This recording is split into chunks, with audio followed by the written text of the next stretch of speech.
January 17th, 1943, Guadalcanal, the Solomon Islands.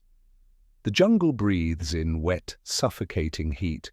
Moss clings to every surface. The air tastes of rotting vegetation and salt carried inland from the invisible sea. Morning mist still hangs between the mahogany trees, and somewhere in the canopy a parrot shrieks, then falls silent. In this silence, a single man waits. His name is Corporal James Mitchell, United States Marine Corps, 1st Marine Division. His rifle rests against the crook of a fallen tree. His hands are steady, and between his teeth he works a pale stick of Wrigley's spearmint gum. He has been chewing for 3 hours. By nightfall, 38 Japanese soldiers will be dead. And the strange, almost absurd detail that historians would later fixate upon, the thing that would make this story both legendary and unsettling, was not the marksmanship alone. It was the gum, always the gum. Guadalcanal was never supposed to last this long. When the United States Marines stormed ashore in August of 1942, intelligence briefings suggested a quick seizure of the airfield, minimal resistance, and a swift consolidation of the Solomon Islands as a forward base against Japanese expansion. But the jungle had other plans. So did the Japanese 17th Army. What followed was not a battle, it was a siege of attrition, disease, starvation, and will. By January 1943, both sides were ghosts of their former strength. The Japanese were starving, their supply lines shattered. The Americans were exhausted, malarial, running on canned rations and sheer stubbornness.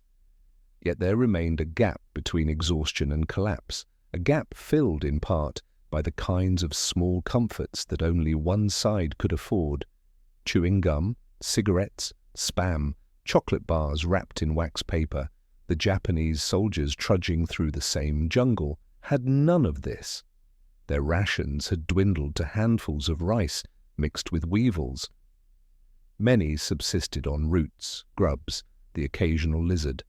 Officers issued orders on empty stomachs, and when they looked across the line at their American adversaries, what they saw was not just an enemy, it was an empire of plenty, an empire that could afford to waste. This was the psychological fissure that men like Corporal Mitchell understood, consciously or not. Mitchell had grown up in rural Montana, where silence was a language and patience, a survival skill. He learned to hunt elk at 12, learned to read wind and shadow, learned to hold his breath until the moment between heartbeats when the rifle feels weightless. The Marine Corps recognized this instinct early. By the time he shipped out to the Pacific, he had been designated a scout sniper, a role that required not just marksmanship, but invisibility, nerve, and an almost predatory stillness. But Guadalcanal tested even the best. The jungle was not like the open ridges of Montana. Here, visibility was measured in feet, not miles. Sound carried strangely. The heat warped judgment. Japanese snipers, many of them trained in the forests of Hokkaido, were formidable. They tied themselves into treetops and waited for days. They used the jungle's chaos as camouflage. By January, American casualties from snipers and ambushes were climbing again, even as the broader campaign swung in their favor. Mitchell's platoon had taken losses, 3 men in 2 weeks, all shot from positions they never saw. Frustration turned to caution, caution to paranoia. Orders came down, neutralize the snipers, find them, kill them, do it quietly. Mitchell volunteered. He moved into position before dawn on January 17th, selecting a ridge overlooking a known Japanese supply trail, a thin scar of red mud winding through the undergrowth. Intelligence reports suggested the trail was still in use, though sporadically. Japanese forces were retreating westward, but not in a straight line. They moved in clusters, disorganized, hungry, desperate. Mitchell's job was simple: observe, identify, eliminate. He settled into a shallow depression beneath a strangler fig, draped himself in torn canvas and vegetation, and became part of the landscape. His rifle, An M1993 Springfield fitted with an 8-power Unertl scope was positioned to cover 200 yards of trail. He had 16 rounds, a canteen half full, and 6 sticks of Wrigley's Spearmint gum issued as part of his K-ration pack. The first stick went into his mouth at 0530 hours. Chewing gum in combat seems trivial, even absurd, but for American soldiers in World War II it was ritual. It calmed nerves, it kept the mouth moist in heat, it gave restless hands something to do. The US military distributed millions of sticks throughout the war, Wrigley's, beechnut, dentine, packed alongside ammunition and medical supplies. To the Americans, it was mundane. To the Japanese, it was baffling. Japanese soldiers were trained in austerity. Bushido philosophy emphasized endurance, self-denial, unity with hardship. Officers preached that material comfort weakened the spirit. When Japanese troops overran American positions early in the war, Wake Island, Bataan, the Philippines, they found warehouses filled with things that seemed incomprehensible, cases of Coca-Cola, candy bars, chewing gum, cigarettes by the carton. They took what they could, marveled at the excess, and stored the memory. It became a story they told each other in the dark. The Americans are soft.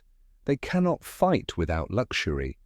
But as the war ground on, this narrative cracked because the soft Americans kept coming, they kept fighting, and they kept chewing.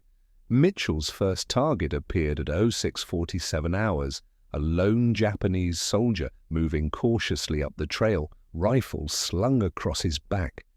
He was thin, skeletal, even from a distance. His uniform hung loose. He moved with the careful, deliberate gait of a man conserving energy. Mitchell watched him through the scope, tracking the slow rhythm of his steps. He let the man come closer. 180 yards, 160. At 140 yards, the soldier paused, leaning against a tree. Mitchell exhaled slowly, timed his breath, and squeezed the trigger.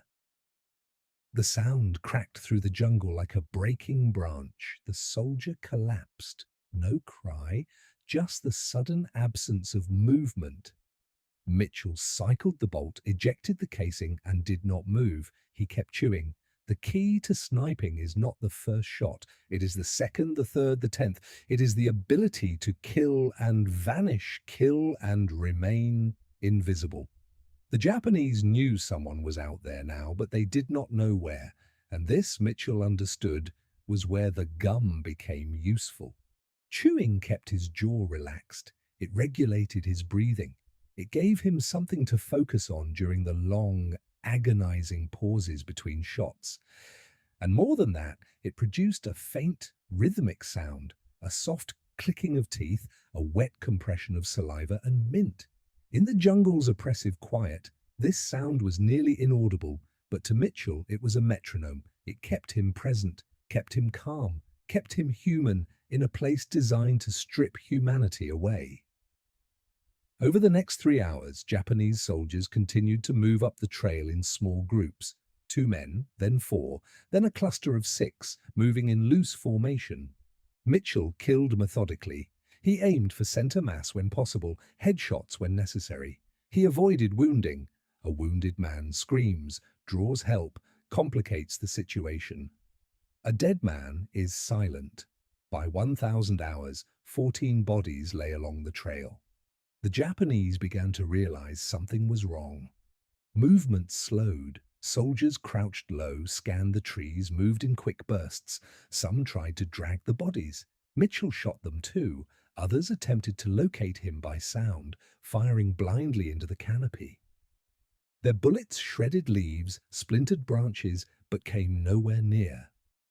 Mitchell had chosen his position well, elevated, screened by vegetation, with no direct line of fire to his muzzle flash. And still, he chewed. The gum had lost its flavor hours ago, but he worked it anyway, rolling it between his molars, pressing it flat with his tongue, folding it back. It was a small, private ritual in the midst of slaughter. a tether to normalcy. A reminder that he was still Corporal James Mitchell from Billings, Montana, who once chewed gum in the bleachers at high school football games, who once chewed it on hunting trips with his father, who once thought war would be something other than this. By midday, the Japanese had stopped using the trail, but they had not left. Mitchell could see them now, grouped in the underbrush, arguing. An officer, identifiable by his sword, was gesturing sharply, pointing in different directions. They were trying to organize a flanking maneuver. Mitchell waited. Patience was the sniper's greatest weapon, impatience was the enemy's. At 13:20 hours, the Japanese tried to rush his position. 8 men moving fast through the undergrowth, firing as they came. Mitchell shot the officer first, then the man behind him, then the man to the left. Panic took the rest. They scattered. Mitchell picked them off one by one as they broke cover, each shot deliberate, each breath controlled. The jungle swallowed their bodies. By 1400 hours, the trail was silent again. Mitchell waited another 2 hours, motionless, still chewing the same worn piece of gum. He had 4 rounds left. The gum was grey now, tasteless, the texture of rubber, but he kept it moving. It was habit. It was discipline. It was the only thing separating him from the void. When he finally withdrew at dusk, moving slowly through the jungle back toward the marine perimeter, he carried the memory of 38 men. He did not know their names. He did not know their families. He knew only that they had died because they moved when they should have waited, because they were hungry and desperate, because their empire had promised them glory and delivered only mud and mosquitoes and an enemy that chewed gum while killing them. The after-action report filed by Mitchell's commanding officer was clinical. CPL Mitchell successfully neutralized multiple hostile combatants along Trail Zebra, estimated enemy KIA 38, no friendly casualties, exceptional fieldcraft and marksmanship. The report did not mention the gum, but the men in his platoon did. It became a story, then a legend. The sniper who chewed his way through an entire enemy platoon. The man who killed with a piece of Wrigley's between his teeth. It was absurd. It was American. It was true. The symbolism of chewing gum in the Pacific War cuts deeper than morale or distraction.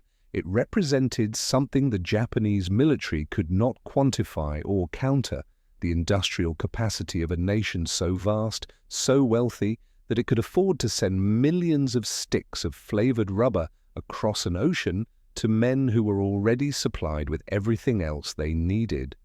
The United States was not just fighting with steel and bullets.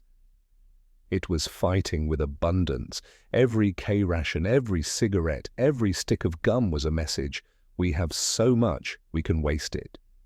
The Japanese soldier starving on Guadalcanal, surviving on a cup of rice and the memory of a full meal, looked at this abundance and saw not weakness but something far more terrifying, inevitability. How do you defeat an enemy that treats war as a logistical problem, not a spiritual test? How do you compete with a country that sends its sons into battle with chocolate and chewing gum? You don't. Corporal James Mitchell survived Guadalcanal. He fought on Tarawa, then Saipan. He was wounded twice, decorated once, and returned to Montana in 1945 with a Purple Heart and a silence he would carry for the rest of his life. He never spoke publicly about the 38 men he killed in a single day. He never bragged. When asked, he would say only that he did his job, that the jungle was hell, and that chewing gum helped. He died in 1987 at the age of 64. His obituary in the Billings Gazette mentioned his service, his family, his love of hunting. It did not mention the gum, but the story endured, because it was not really about the gum or the kills or the marksmanship. It was about the collision of two worlds, one built on sacrifice and scarcity, the other on plenty and pragmatism. It was about the strange, small rituals that keep a man sane when everything around him is madness, and it was about the unsettling truth that wars are not won by the bravest or the most devoted, but by those who can keep fighting, keep chewing, keep moving forward, long after the other side has run out of everything: food, ammunition, hope. In the end, that was the real trick. Not the gum, not the rifle, but the capacity to endure, supplied by a nation that had never known hunger. And the Japanese soldiers on Guadalcanal, dying in the mud with empty stomachs and shattered dreams, learned this too late.